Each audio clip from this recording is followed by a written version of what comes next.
Welcome back to a brand new video. We just hit 94 subscribers to the YouTube channel. Can we get to 100 by Election Day? Please like this video and subscribe down below. Also, please subscribe to my Twitter account at Legacy Politics and my Instagram account at Legacy Politics as well. Today we're going to be talking about mail-in voting and early voting. There are actual numbers coming in for the 2020 election. A lot of people have already voted in this election. So today we're not going to be doing predictions. We're not going to be doing that. We're going to be doing solely based on actual votes for the 2020 election. This is actual raw votes, and that's what we're getting into in your Monday edition of Legacy Politics.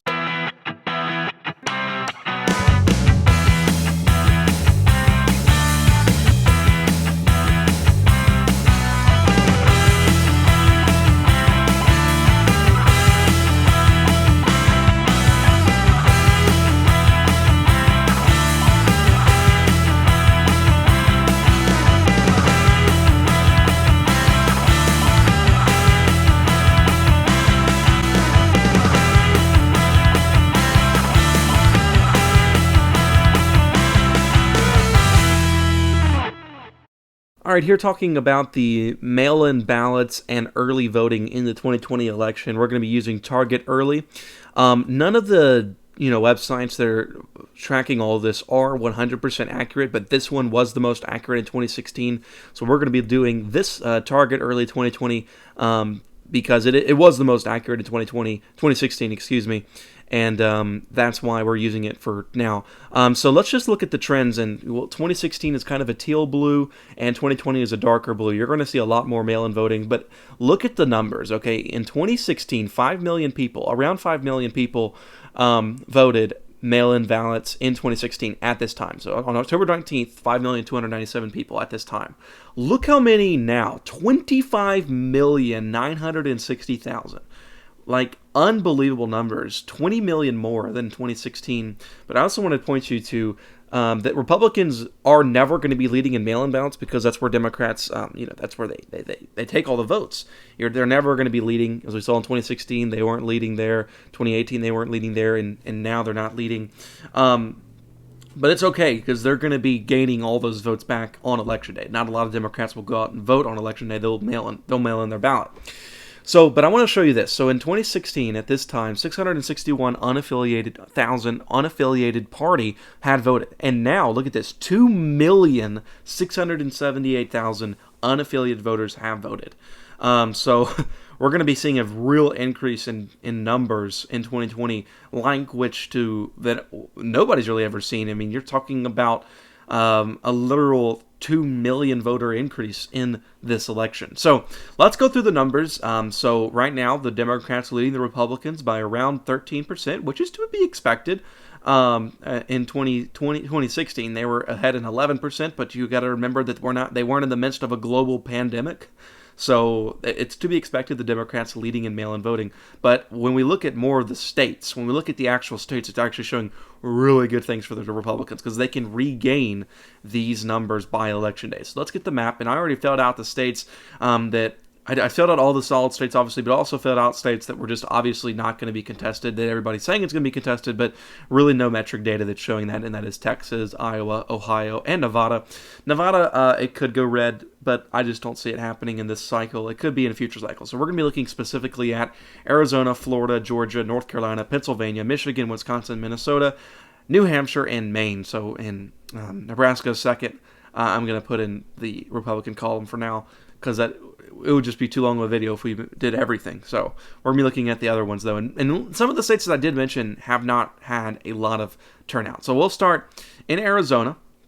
If you remember, in Arizona in 2016, Donald Trump won the state by around 4%, or around 100,000 votes there in Arizona. And if we look at Arizona in the mail-in ballots in 2020, let's look at the numbers here. If it'll load. Okay, so here it is. All right, so in 2016, 93,000 Republicans voted in mail-in ballots. Look how many have voted already. 233,000 in mail-in votings for Republicans and 288,000 for Democrats. This is very, very good numbers for Republicans because they will gain all those votes back by Election Day. This is a very easy gain for Republicans to win the state of Arizona. This is looking very good. Most Democrats, as we look in 2016, you still have around 3 million votes left. And only 554,000 people have voted in this election in Arizona. This is looking very good. But when we look at the congressional district that Donald Trump has to win, he doesn't have to win Maricopa, but it is very, very important that he does well in Maricopa County because that's where all the votes are coming from. 747,000 votes, and then you look here, 58,000. There's a big difference. So let's look at that county congressional district in Arizona. Maricopa County in Arizona. Look at this. Look how close it is. It is so close that Republicans can easily gain this back. They can definitely win Arizona, and that's why for now I'm putting Arizona for sure in Donald Trump's column by like a lean margin, not even a tilt margin, by a lean margin, because this will easily be gained back by the Republicans in Arizona. Now let's go to the next state we have on our agenda, which is Florida. And Florida is a state where Donald Trump will actually be mailing his ballot in Florida, so that's kind of funny. But let's look at Florida. All right, looking at Florida, 53.4% to 39.7% in the mail-ins.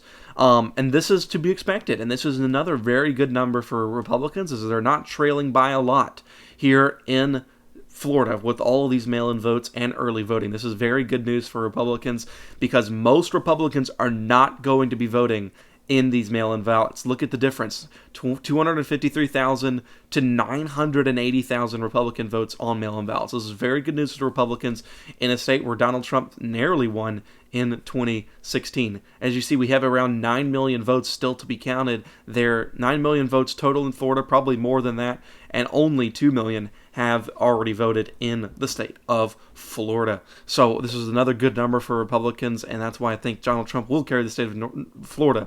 But let's look at the state of Georgia. All right, looking at the state of Georgia, look at this. Look how close it is, 47.3% to 46.3%. The Republicans are trailing by less than a point in Georgia. 1,425,000 people have already voted in the state of Georgia. As we look back in 2016, we had around 3,800,000 people vote, so we can probably guarantee that there's going to be more people voting than 3 million, but already half of that from 2016, and the Republicans are barely trailing, where most Democrats are going to vote mail-in, and most Republicans are going to go to the ballot box. Georgia is for sure in the president's column this election cycle, and once again, guys, this is raw votes. This is actual voting from the 2020 election. This isn't like predictions or what I think is going to happen. This is raw votes. Again, looking very good in Georgia. Very, very good. Now let's go to the state of North Carolina in 2016, where Donald Trump did win the state of North Carolina. And a lot of people think that North Carolina will be contested by Joe Biden to a T. And some people think that Joe Biden will win the state. Well, let's look at the mail-in voting in North Carolina. All right, looking at the vote in North Carolina, 55.4 to 38.3. This looks good for Democrats, mainly because they're such out in front.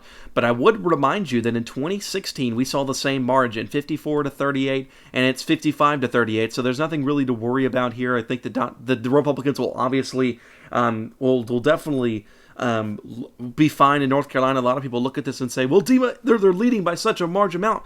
You have to remember that this is only 422,000 votes. Let's look at how many votes were actually counted, which was around 5,500,000. So there's still around 5,500,000 at least votes to be counted in North Carolina. Tons of room for the Republicans to regain. What I'm saying is, in these numbers, Democrats should be leading by a healthy margin. They should be way out in front just because of how much they've pushed mail-in ballots. We can't really look at 2016 in the way where we look at it now, where we say, oh, well, it's the same here as the same here. Well, that makes sense, but you can't look back at 2016 and say, oh, well, the Democrats were not having that much. Well, you have to remember that they're pushing mail-in ballots more than they ever would because we're in a global pandemic, right? So the Republicans are trailing them in the same margins as 2016 is my point, which is very, very good for Republicans, and they can definitely take North Carolina, and I'm putting North Carolina in a lean Republican. As you can see, Donald Trump already at 259, and Joe Biden at 216. 270 to win. So let's look at the state of Pennsylvania. This is the one where I'm going to have a bit of a thing, but let's look at the state of Pennsylvania. All right, looking at the state of Pennsylvania, this is the state where I think that the Democrats are looking very good in mail-in ballots, 70.6% to 23.6%. And in 2016, Republicans were actually leading in mail-in ballots. Now, once again, you can't really take 2016 for granted just because that they weren't pushing mail-in ballots as much as they were in the election. But I would also like to point out that even though while this looks like a very healthy margin, you have to remember that it's only 669,000 votes. It's only 669,000 votes, and remember how many people voted in Pennsylvania? Around over 6 million people voted. So it's not even 10% of the vote there in Pennsylvania. But I do think I'm not as confident in Pennsylvania as I am today, just because of how much gains that the Democrats have done since 2016, 46.5 to 70%. I mean, that's just a big gain. And in counties that President Trump has to do in Centre County, if we look in Centre County in this Centre County is right here. If we look at it, look at the gains: 53 to 442 in 2016, 72.6 to 21.6. Now, only 548 votes, granted, but you are looking at some gains there in the early voting. I'm going to put Pennsylvania in the Democratic column for now. Like I said, we can't really gauge Pennsylvania just because there's not that many mail-in votes coming from this. But like I said, I'm not doing predictions. I'm doing this solely based on mail-in votes. I'm not doing what I think is going to happen, if the Republicans can gain back all those percentage points. I think they can in most of these just because of data that we've seen from past elections. I'm not doing that based on predictions, but for now, if we were to take just this, I would say that the Democrats will come out on top in Pennsylvania. But let's look at Michigan now. Michigan is a state where they had been pushing mail-in ballots over the Senate. Like, I've never seen it's been crazy how much they've been pushing it. Let's look at the numbers in Michigan. All right, looking at the state numbers in the state of Michigan, look at this, guys. 43 to 37. The Democrats are only ahead 6% in mail-in votings in this state. 6% and 19% to unaffiliated parties. Unbelievable. 1,416,000 people have voted in Michigan, and in Michigan, over 5 million people voted in 2016. So this is a good percent of the vote here, and Democrats are not ahead by only 6%. This is very, very good news for Republicans, and the Michigan did start 2020 early absentee votes, the earliest out of any state, if I am remembering correctly. So this has been going for a while now, and wow, it's just incredible numbers for the Republicans, and that's why Donald Trump will win the state of Michigan by a tilt margin, because it will be close, because a lot of Democrats will go out and vote on Election Day, but I think that the Republicans will come out and vote for Trump, because a lot of Republicans are not going to be using mail-in ballots, because they don't believe in the pandemic. They're going to get out and vote because they don't want voter fraud to happen and all that crazy stuff. So this is very, very good numbers for the Republicans. Now, granted, you can tell me, Dima, well, now we don't know that these people are voting for Biden or voting for Trump. Granted, that's why I said in the beginning, this is specifically on party lines predictions. This is not saying I don't think 533,000 Republicans are voting for Biden, and I don't think that 609,000 Democrats out of this mail-ins are voting for Joe Biden either. This is just coming back if you're affiliated with one or another party. So I'm doing this based on party lines, just to make that clear. All right, so Michigan going to President Trump just based on mail-in votes. Now let's look at the state of Wisconsin, another state that's been pushing mail-in votes. All right, looking at the state of Wisconsin, again, the Democrats leading by around 10%, but that is looking really, really good for Republicans. 849,000 people have already voted in the state of Wisconsin. If we look in the state of Wisconsin, around 2 million people, around 1,700 people voted in 2016. More people will get out to vote in 2020, as we see already 849,000 coming in from the state of Wisconsin, and the Democrats with a nice advantage there in Wisconsin. And I think that a lot more Republicans will go out to vote in Wisconsin on Election Day, which is really, really good news for Republicans. They are not down by a comfortable margin. Look in 2016, and like I said, we can't really gauge it that much, but I just kind of, for a picture, 50% to 34%, where Donald Trump won by around a percent there in Wisconsin, and he was down 16% in the mail-in votings, and right now he's only down 10. So really, really good news for the Republicans, and again, Wisconsin will go to Donald Trump in a tilt margin.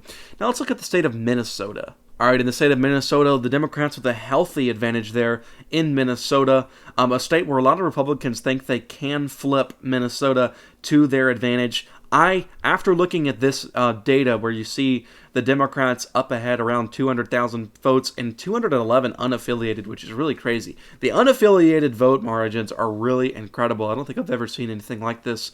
211,000 to 22,000. I think that you're going to see a crazy rise in voting. But 936,000 people have already voted in the state of Minnesota, a state where Donald Trump only lost by around 30,000 votes in Minnesota in 2016. And in the counties where he has to do better, in Minneapolis, where he lost by a crazy amount, if we look at the county in Minneapolis, which is the county, I can always forget the name of it, Hennepin County. So let's look at Hennepin County here in the mail-ins, where the Democrats leading substantially in mail-in votes, 205,000 to 32,000. So for now, I'm going to put Minnesota in a lean Democrat. I don't even think it's going to be tilt. I've been saying that Donald Trump can probably take Minnesota, but looking at those metrics, I don't think he will as of now, because in counties where he has to improve in, he's losing significantly in mail-in votes. And like I said, guys, this is not my prediction. This is just solely based on voting that's already happened, right? Another county that Donald Trump has to do better in is Olmsted County. And if we look at Olmsted County, another Democratic county where he lost in 2016, this is really interesting. It's getting closer here, but it's still too hard to reach there in Olmsted County. He is doing better, but it's still a little bit out of reach there, and I think that's why Minnesota will be going to the Democrats by a lean margin there in Minnesota. Now let's look at the state of New Hampshire. All right, in New Hampshire, there wasn't really any mail-in voting in New Hampshire, according to this, but there was. There's just nothing would really come out. There isn't really any historic data. But here, the Democrats looking pretty good in New Hampshire. I don't really take mail-in votes to count in New Hampshire that much as I do to other states, just because they really aren't pushing it that much. And if we look at New Hampshire in 2016, where Donald Trump lost the state to Hillary Clinton by a very close margin, by just around 3,000 votes there in New Hampshire, in the county where he has to do better in, which is Merrimack County. Let's look at that county here, Merrimack County, right here, 57 to 34%, but he's trailing close. That may look like a comfortable margin for Democrats, but he's so close, trailing there in New Hampshire. As of right now, I'm putting New Hampshire in Donald Trump's column by a tilt margin. I think he will swing the state, and mainly because of the mail-in votes, because Donald Trump will gain this mail-in voting on election day. This is very easy to gain in New Hampshire. This may look like a wide margin, but it's really not. It's only about 20,000 votes, which is not a lot in the mail-in vote. So you really can't. That's why I said New Hampshire mail-in voting isn't really that easy to gain, because they don't mail-in vote that much. They really do get out and vote. Now let's look at the last state we're going to look at, which is Maine. All right, looking at Maine, 61.4% to 28.1%. That may look like a comfortable margin, but once again, it's not really that big of a margin. It's only around 70,000 votes for the Democrats ahead in Maine. I do think that this will help Joe Biden win the overall Maine. It will help him win Maine's at large, which means he'll win most of the votes in Maine. So I'm going to give that to Joe Biden by a lean margin. As far as District 1, where Donald Trump will do better, and if he can do better in like Piscataquis County, Somerset County, and in Penobscot County, he's looking really good there in mail-in voting. If you look at Penobscot, and he's just trailing Joe Biden by around 3,000 votes. So he should be fine in Maine's 2nd District. So that, based on mail-in voting, and once again, this is just based on mail-in voting and voter registration. So this is not, I don't know if the people actually voting for the Republicans and Democrats are going to Joe Biden. So you could say that 13 million people aren't voting for Joe Biden, 9 million people aren't voting for Trump. That is very likely, and you can say that. But once again, these numbers are looking really good for Donald Trump. And right now, this is the map. If it were held if election day were today, he could easily have this map right here, 290 to 248. Pennsylvania could go to Donald Trump, but for right now, we're going to be basing this map on this. So thank you guys for watching. Please subscribe to this channel. Please like this video. Please turn on notification bells for future videos you would like to see. 94 subscribers. Please spread the word. Please post on your Instagram stories. Please do whatever to try to get to 100 followers, 100 subscribers by election day. Thank you so much for watching this video. Legacy Politics out.